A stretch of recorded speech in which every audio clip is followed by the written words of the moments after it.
There's 2 seats up front if somebody would like to take those, and otherwise, this is more people than we thought we would have, so that's a good thing. So today, as you probably guessed, I'll be talking about families, but also rainbows and serendipity and even some snakes and ghosts and 7 sins, and a little bit about art as well. But first, there's 4 things that I'm very grateful for. One is the fact that you all came here. That's, I don't like talking to myself, and it looks foolish. The second one is this exhibit itself, which is a combination of really 5 decades of trying to make it happen. And a big thank you to the Quincy Art Association for letting that happen. And a third thing is that I was able to witness firsthand how these exhibitions come together. I've seen all the exhibitions, and I've seen a little bit about how they put it out, but this was the first time to see it in action.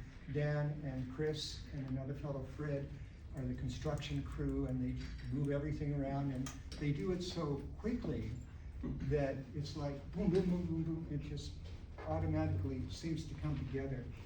And we have Ellen, who put so much of, our president, who put so much of her time into creating the labels and the barcodes. Denise and Neresa's work on communications and volunteers. And Tony Andrade, who designed all of these wonderful little cards and the posters and all that. Kind of had to drag him out of retirement to do it, but he put together some extraordinary things. And the last thing that I'm really happy about is that I got to meet, during the days that this has been going on, a lot of fascinating gallery visitors who told me something in their lives and asked me the pertinent questions by which I was able to put together this talk. So this exhibit, you may have read, is about 2 generations, 3 artists, 5 styles. The 5 styles, well, my mother did sculptures and, of course, scroll paintings. My father had that one unique style.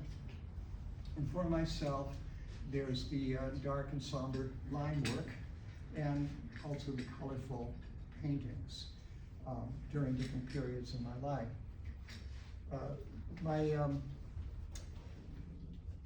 My grandparents, I mean, this all starts with a kind of overcoming society's divisions, because all 4 of my grandparents came over on the boats to Boston, and all immigrants as little children. And for my father's parents, they grew up in the West End, and that used to be, before it got all modern, where Storrow Drive is now, I'm told, there was a kind of a promenade or a walkway along the Charles River. There still is, but Storrow Drive takes some of that. And every evening, people after dinner, after work, would go out and walk. And that's how my grandparents on my father's side met. That was the easy part. On my mother's side, my grandfather came from Sicily in the south of Italy. My grandmother came from Parma in the north of Italy. So yes, I am 1/4 Parmesan. But north and south in Italy, they had a little enmity between them.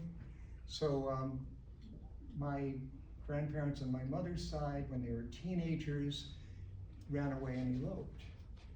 And I'm really glad they did. I wouldn't be here. But after that, my mother in her, well, let me see, they go back a little bit. They eventually had 7 children.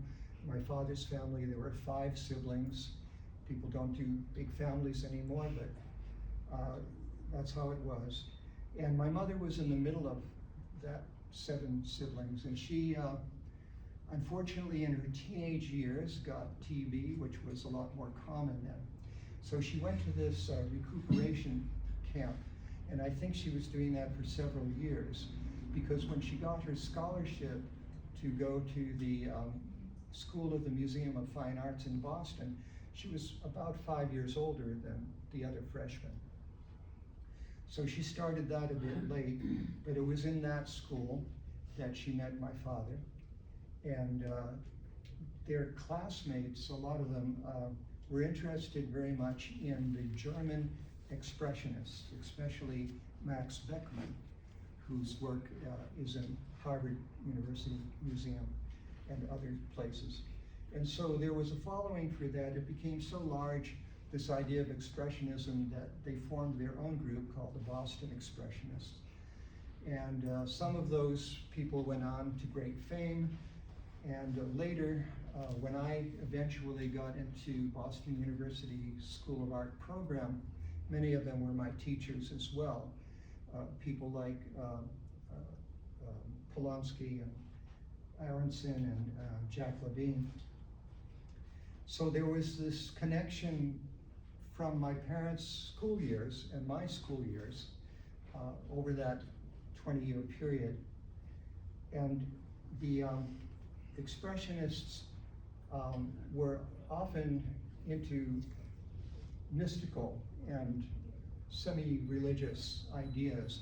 And my father's take on that, he kind of invented this thing, taking blocks of beeswax and pigment powder and mixing that, which gave it a sparkling quality, and then painting that and then coating that with black ink and scraping away with razor blades and other materials to create this kind of a stained glass effect.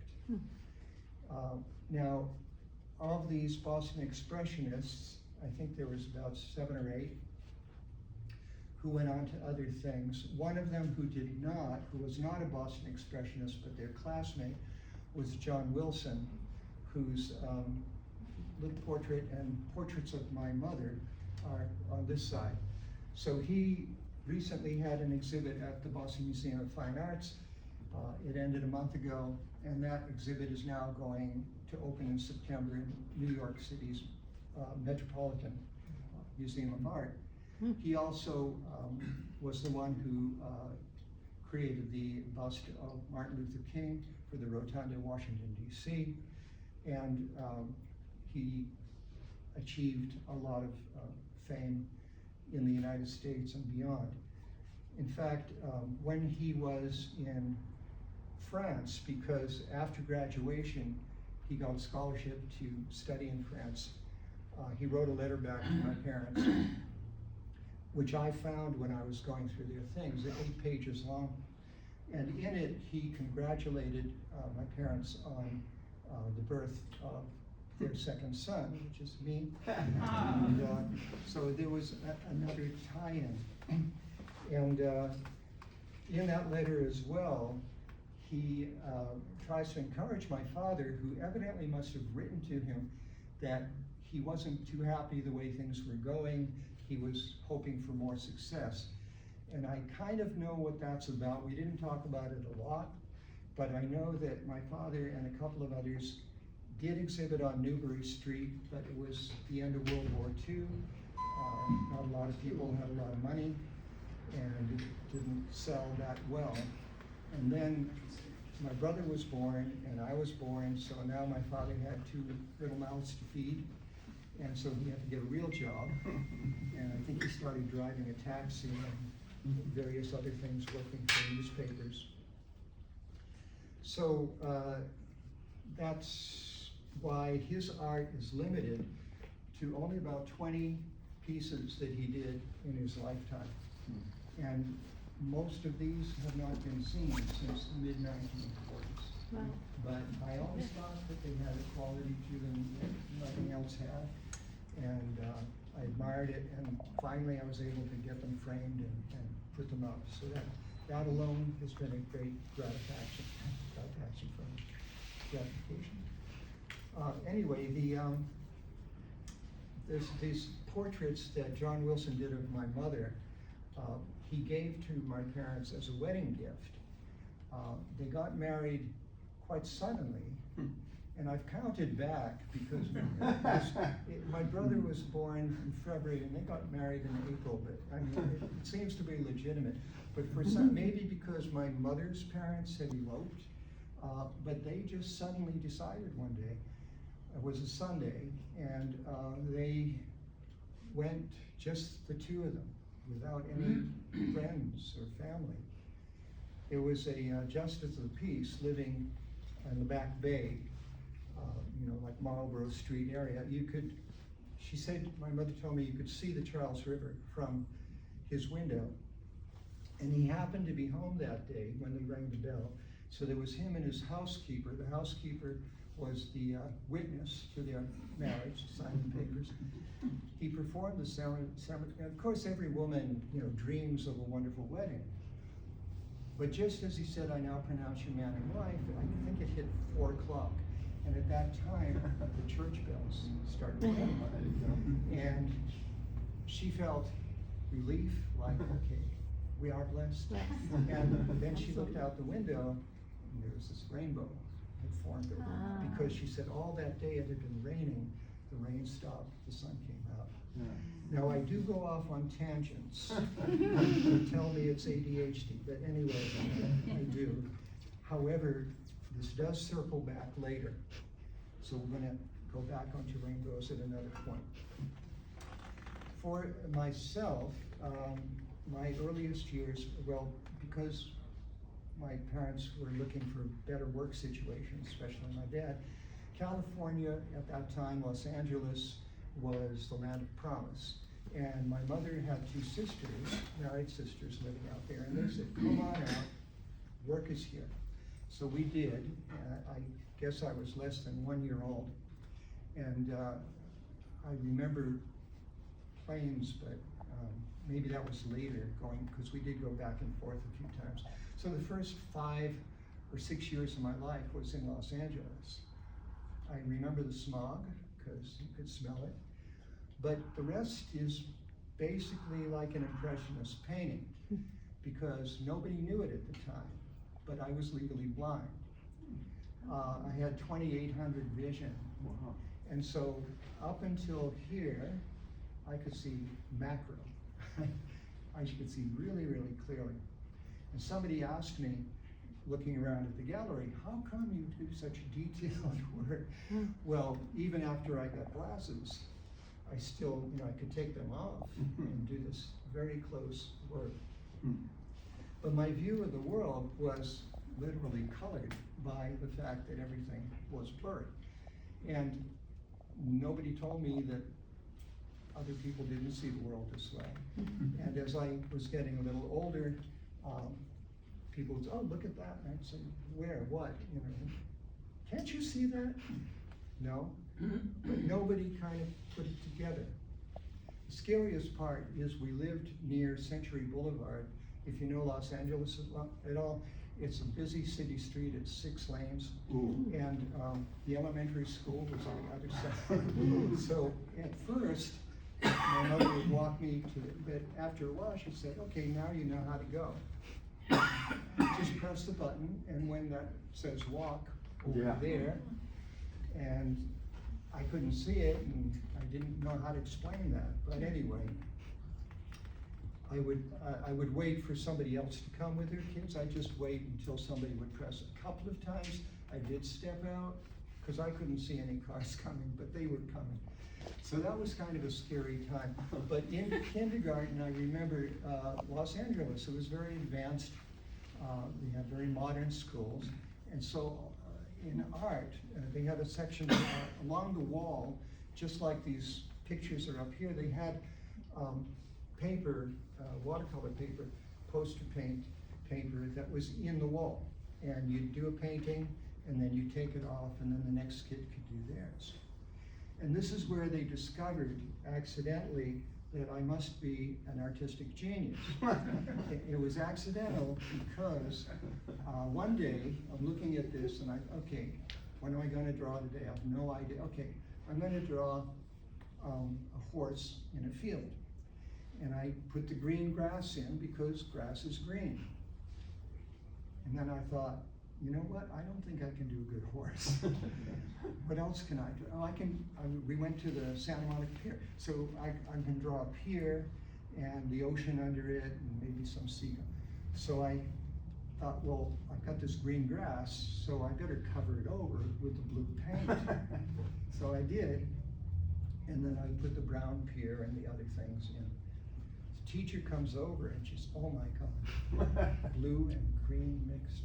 You know the ocean colors. I'm not going to say anything. She called in the principal. This kid, oh, we're going to have to do advanced and all this stuff. I knew I was onto a good thing. I didn't tell anybody. I accepted the accolades, and that was the start of my career. So eventually, we did come back to this area. When I was first grade, they came back to East Boston, Orient Heights, and I was in school there. I came home one day from school, and all this time, I'm not seeing much of anything. But at the school, they gave you these little paper clocks, and you could make the time go around in the dials. So I came home and I said to my mother and my grandmother, I learned to tell time today. And they said, oh, great, what time is it? And I said, I don't know, but you learned to tell time. Yeah, but I can't see that. And then, wait a minute. And so my grandmother got down and and they were trying to see what I would be seeing, what the clock was. And then my aunt came in and she heard this and she said, how many fingers am I holding out? I said, I can't see. So finally, they realized. Fortunately, my uncle worked for an optometry company, and he made me my first pair of glasses. And I remember that because he did it at his home in East Boston, and he was on the 3rd floor. And when I got them, I kind of bounced all over this room, and window to window, and oh my gosh, you can see it. Oh, I didn't know. It was like the world opening up. And that actually was one of 3 times where my vision changed in a revolutionary way, radically. The first was actually being able to see more than this far. The second was when I was in high school, I guess, junior high school. It's like if somebody said, what would you wish for? I'd say, well, I wish I could see without glasses. And then somebody invented contact lens, which I assume was just for me. But it's sort of a thing where if enough people want something to happen, somebody makes it happen. Mm-hmm. So that was a new thing. I could actually walk in the rain and still see, because with glasses you can't. And then the third revolution was getting old enough to get cataract surgery, so that now I don't wear contact lenses or glasses, well, for reading, but I can go outside and actually see distance, which was a lifelong dream. Can you see me? And can you see me? I can see you. I don't need distance glasses for that. But the way they did it, the right eye sees middle ground, the left eye sees very far in the distance, miles and miles. And the result is when I go outside and look at the sky, even though there's no wind, the clouds are moving in layers around. And I just stop, and I'm 10 minutes just gazing with my mouth open, because it's like, why doesn't everybody look at the sky? This is like the greatest show on earth. So it really moved me to be able to, each of these stages moved me into another way of seeing. Somebody else asked me today what influenced my art, and how did that come about? We moved from East Boston to Winthrop, and I grew up high school mostly in Winthrop. And it was there that my mother turned back to art and started creating sculpture. And she had a very good sculpture teacher, and that was her life for all that time, right till I was ready for college. And it was after that, they moved from Winthrop to Wollaston Beach. And at that point, she met a Taiwanese Sumiette master who was able to teach her because she was very good at watercolors and drawing and other things.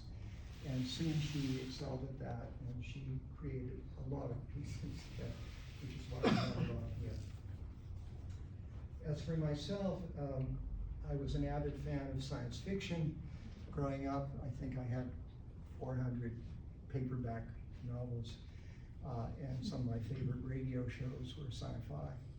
And why I liked it is because it introduced you to new worlds. And it was like you can go into this book and you just find yourself on another planet, another time, another dimension, and it got your imagination going. And so I would think about those things, and that would lead to the drawings that would illustrate some of those things I would think about. At Boston University, I majored, because you had to choose a major in your junior year, so the first 2 years you're just fooling around doing anything, but then the third year, I majored in sculpture, because I didn't think I was that good at painter, but sculpture I thought I could do. And during the winter, it wasn't well heated. This was an old car dealership building. Boston University bought all these old car dealerships that are Commonwealth Ave. And to do the sculpture, you're mostly working in cold, wet clay. And they had these huge bins, and you'd put your hands in that, and you'd get these hunks of clay, and you'd build life-size figures and things like that. It's a lot of cold clay. But the etching room, the room where you do the printmaking, you do the etching. This is an etching plate. It's made of this particular one. Some are copper, this is zinc. And you take the plate and you heat it on a hot plate. I like that part. Now I'm warm. And you roll a kind of a wax on it. And then when that's cooling off, you can take any sharp instrument, there's an etching needle, and you scrape away the wax, and what remains does not get bitten or burnt by the acid that you put it in. And where you've scraped away, it does, the acid, that you put it in an acid bath, yeah, it's dangerous, and you try not to splash it, and you let it bite, as they say, for several minutes. Little bubbles come up, you have a feather, which is why I have that peacock art here. It's relating to the feather. And you brush away those bubbles. So you have to time it just right, and you can take it out, you can stop out some of the areas so that they won't bite anymore, and you put it back, and then you get layers. Rembrandt was famous for that. His etchings are amazing. He had like 25, 30 layers, depth and the darkness. So the dark and the light tells you where the depth is in these things. So this particular etching plate is for a print, and you can see that it's a mirror. Sorry, show you like this. So this, the paper goes on the inked plate, it rolls through the etching press, and you pull it out, and if you're lucky, you get the correct print. This one is called, appropriately for today, the family tree. Now, when I was thinking of what etching plate to bring, because I still have all my plates, almost all, except that one was lost. That's why there's only one print of that. That's it, unique, only one. But I wasn't thinking, I just grabbed this one. And then oh yeah, family tree, this is the family exhibit. And then I get here, and one of the other things that I'm thinking to talk about is synchronicity and serendipity. So many things have happened in my life that just seemed impossible. Like, how did this, at this moment, and so I take this plate out, and I'm going to talk about it today. And one young man walks in here. His name is McKinley, and I've seen him before here. And he mentions that he had bought an etching. I said, which one? And he said, the one with the bed and the tree. I said, oh, that's the family tree. Hey, I happen to have the plate that was on, and one of the prints that I made of it. And he did me one better. This is when it's framed. Ta-da! Cool. So, he made it look good.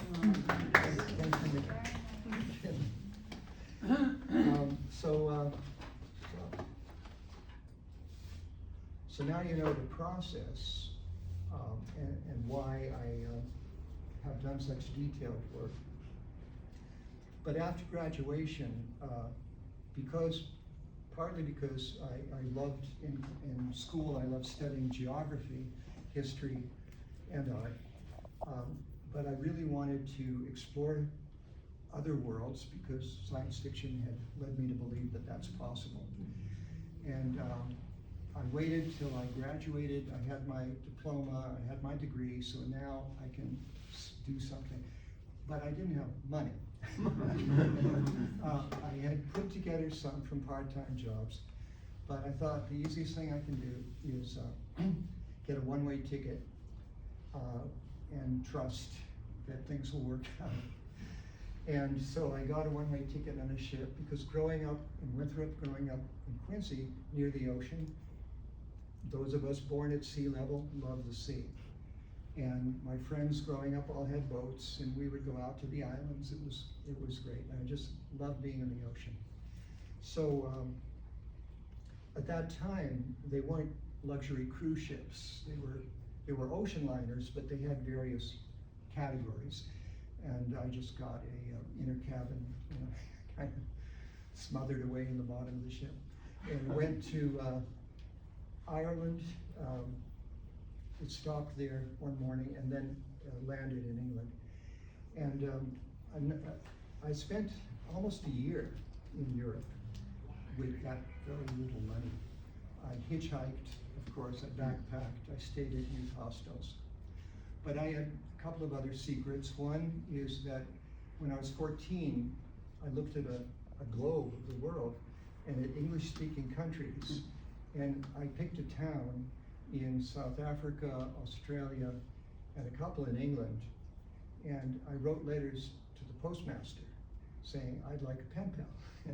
And out of 10 letters, I think I got 6 answers from people my age who were in those countries. And some of them continued till after I graduated and could actually go there, meet them, stay at their homes. The other thing, because there was one student from the college came over and he was saying to me, how did you travel so much? I said, well, the big thing is Servas, S-E-R-V-A-S. It's an international homestay program. It was started at the end of World War II. And it was for people who wanted to go to peace conferences, anti-nuclear war stuff. But they didn't have a lot of money, again, this theme. And so they would stay at each other's homes, and they said, let's make this an organization, and wherever there's a conference, people from that town. And it was very small. When I went in England, I think there was 14 hosts in all of England. And now there's probably 450 or 1,000.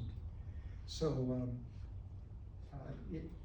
it's a much bigger organization. At that time, we carried little booklets which told us places to stay. You call the people, you say, I'd like to stay there.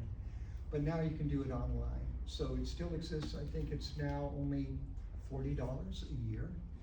And their website is thriving, and it's a great way to see other parts of the world for people who say, well, I don't know how to do it.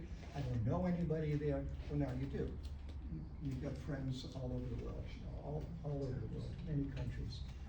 And when I lived in Japan, we were hosts as well for other people coming over because it was time to repay. So in those Servas travels, meeting many people, and many times there was a situation where I don't know how this is going to work out. This is not going the right way. Things aren't going to be good tonight. I'm going to be out in the rain somewhere. And then just something would happen at the last minute. Something would appear. Like in England, one of these 14, I was in Liverpool, I was in a bad part of the city, and then I took a bus to another part, and now it's completely lost. And I found a phone book, and I'm in there with the rain pouring down, and I have my backpack on, and I look on that list. I suddenly remembered the list, and I looked, and there was this Liverpool one family. I called them up, and I said, I'm sorry to call you so suddenly like this, but I'm at this street and this street in Liverpool. I know it's a big city. Oh, you're just 2 blocks from us. Yeah. So this is what I mean, the serendipity, that these things happen. And when I was traveling down in Italy, it cost as much to mail before computers and email. It cost as much to mail a letter, airmail, as it did to have lunch. So I didn't write home very often. My mother was worried, and she woke up one night. She said, I really woke up, and there was my mother, my grandmother, her mother, long deceased, standing there and saying, I know you're worried about Joe, but don't worry, we're looking after him. Okay, I like the word we're. And through all of my travels, I've kind of come to believe that, I don't know what else is out there, but I think in a way, we've got all these ancestors. If we figure it's a pyramid, you know, we've got 4 grandparents and 8 and 16 and 32, keep going and going. Eventually, we're all related because you get to a big number, and that was the population of the earth at that time, so we're all related. And all those people in that pyramid behind us want us to succeed because we are the culmination right now. We are where it's at. Okay, so a little philosophy. And then another question I got is, why are so many of your pictures and etchings and things like a half-told story? Well, I developed this idea, it's not my own really, but that there's the artist, there's the medium you're working in, and there's the subject matter that you're making a picture of. So this is a kind of triangle. And the magic that happens when art turns out really well, or music, or dance, or anything, is when that zone between those 3 points of that triangle. And that's when things, if they gel, it really works, and you feel it. You feel it when you're in that zone as an artist. I've described it like there's a lamp sitting there, and it's unplugged. That's you, and you're just thinking, what am I gonna do? But when you plug it in, and something switches on, and you're connecting to something. Well, the missing part here is, what about the viewer? Because none of this means a lot unless there's somebody who's listening to that music or looking at that picture. And then I realized that that triangle of 3 points, you add the point of the person who's the audience, the viewer, now it's a diamond. And so in that diamond, if you can get that magic to work beyond just yourself and the subject matter and the medium, to engage the person, to the viewer. And this is why I do tell these half stories. At this point, I thought, lest people get a little too tired, we might do a little bit of a gallery tour. So if y'all don't mind getting up.